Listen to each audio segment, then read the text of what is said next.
ఆహా! ఈ అడవి చాలా అందంగా ఉంది. కానీ నాకు చాలా ఆకలిగా ఉంది. అయ్యో! ఎంత పెద్ద మామిడి చెట్టు. కానీ మామిడి పండ్లు చాలా ఎత్తులో ఉన్నాయి. నేను ఏం చెయ్యను. మామిడి పండు స్వయంగా పడితే తింటాను.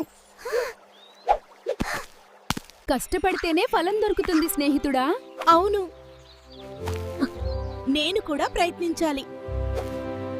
కొంచెం కష్టమైనా నేను తప్పకుండా సాధిస్తాను.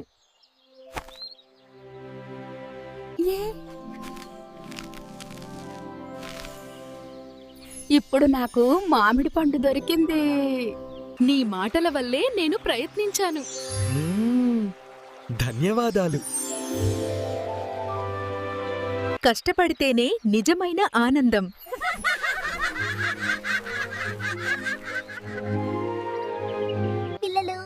గుర్తుంచుకోండి, కష్టపడితేనే విజయం దొరుకుతుంది.